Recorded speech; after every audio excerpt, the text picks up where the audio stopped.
My name is Mike Kehoe, and I'm the son of Tom, the middle son. And on behalf of my family, we wanted to welcome you all and tell you how much we've appreciated all what you've done these last week and a half with cards and thoughts and prayers and hams and dinner. And it's really been nice. And thank you for coming today and being here with us. It's greatly appreciated. I don't know if all of you know this, but in addition to my father, my mother's younger sister passed too. Her name is Eileen Rooney. And our thoughts and prayers are with her. Her children are here.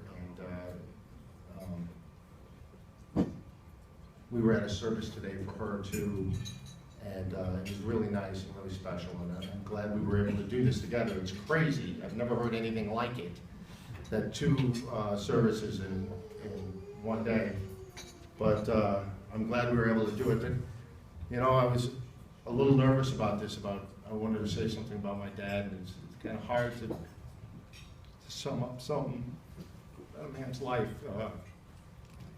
you know, 10 minutes, but you know, I'm going to try to make it light and funny, because my dad, if he heard me crying, "What are you doing? You're ruining the party." So I'm going to try to make it light, and but I will say, he told me a while ago that you know, we were listening to some old song, and it reminded him of when he was a kid. And he was telling me a story. He goes, "You know, Mike, when I was a little kid, our family used to sit around the radio and listen to the radio programs, and I used to lay on my back, and they had a picture in their dining room, apparently, that I never saw. It was some rural scene, and you know, there was a stream and a pond and a dirt road, and my dad said, you know, I used to stare at that picture when I was a little kid and look at it and say, where does that dirt road go? Where does that path go? Because I want to find it."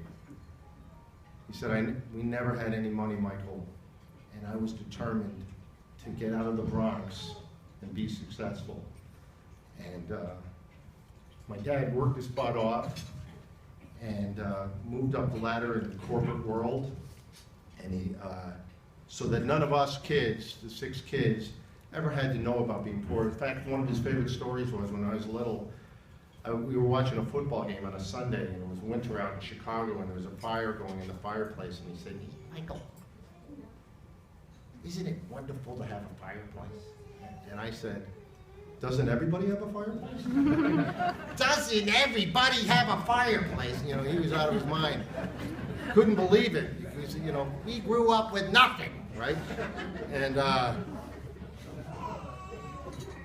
but it was great that he was able to do that for us, and we came from an upper middle class family, and you know, he was a great provider, and he was a good father, and even though he worked his butt off in the corporate world, he was able to make time for his children. He went to a lot of our shows, most of our shows, most of our singing. I mean, imagine if you knew my sister Mary Beth, she can't sing. And she was in the chorus, and he had to sit through her choruses. And right there, he deserves to go to heaven. I'm not going to lie to you. But he also coached us, you know, and he coached my little brother, and he was proud of that. You know, he took it seriously, and he not only coached us, he coached other kids. I remember I'm 6 years older than my little brother John, and so I was the assistant coach when he was coaching John. And there was one kid, Charlie, who we had coached a couple of years, and we always saw this kid, and the kid was, you know, he's one of those misfit kids, and everybody, "Oh, Charlie, oh my gosh, Charlie," you know. And my dad picked him on purpose. He says, you know, because he wanted to make him part of the team. And he said, "I'm going to help that kid. That kid's going to be a ball player." And he would take him to the side on his own while I did drills with the other team, and he worked with this kid.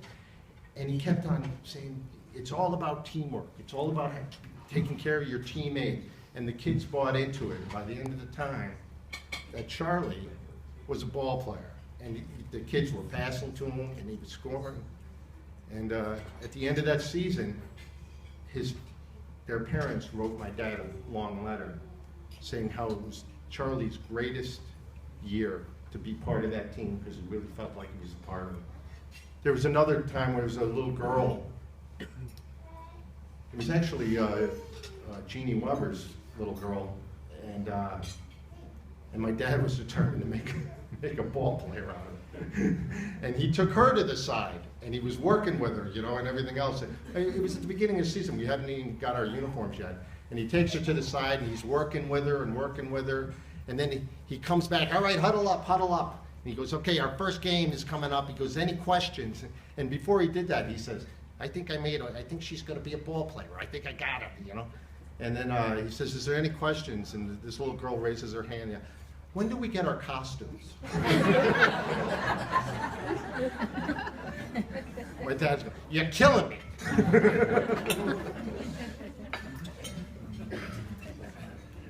But he was a hard worker, and he was a corporate guy. And I think one of the reasons he liked being in the corporate world is because if he had a job where he couldn't dress up, it would kill him.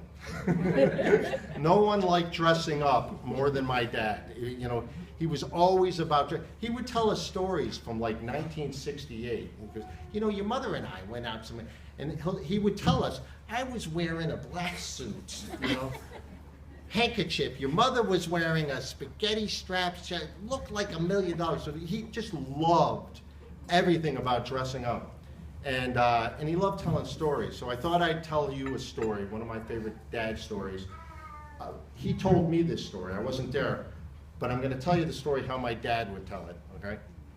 But he called me and he said, your mother and I, and the way he started every story, I forgot. Quick story.